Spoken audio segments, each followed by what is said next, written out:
Hello power pickers! This is my making of Steve Vai Dyin Day song cover. Let's talk about what it really takes to cover a 5-minute Steve Vai song in one take. This is all about the time I invested and the guitar and amp settings I used.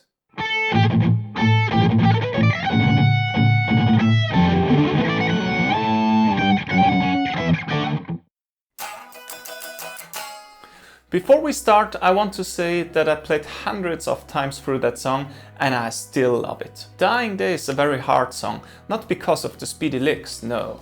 It's because of the vibrato and the bending technique. I always loved that song, but when I heard it live in Linz last year, I was totally blown away. This song has so much character. After my summer vacation in the beginning of August was the first time I watched that tabs. Luckily, I had a good guitar profile, which makes it easier to learn songs like this. Because I track every single practice session in my progress map, I can tell you exactly how long it took me to learn that song. I started on August the 2nd and finished the song on November the 1st. Beside my daily workouts, I invested 30 minutes per day into Dyin Day.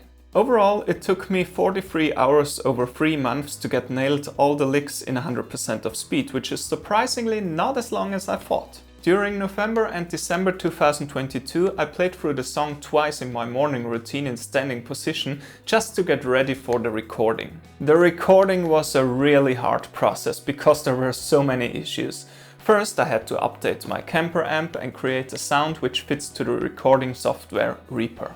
After 1 hour of sound engineering, I felt ready for the recording, I pressed the red button and all my skills were gone. Suddenly my fingers froze and I wasn't able to play anything. Especially the fast legato lick was impossible to play.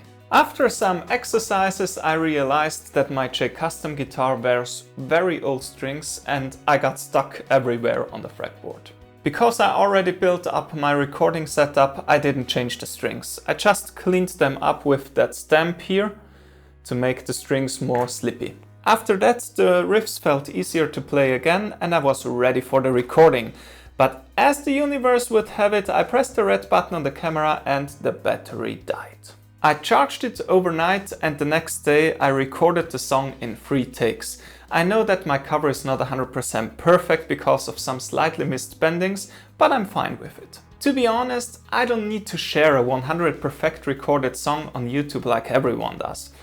I'm just proud that I was able to play through the song in 1 take without any big cuts in that quality. Just 100% of truth. I implemented the order of my audience and played the complete song on the j.custom guitar in standing position. Nowadays I feel very comfortable to play in standing position. One guy asked me to say something about the sound of the j.custom guitar. Let me do that. My j.custom has a standard DiMarzio pickup setup which is very powerful.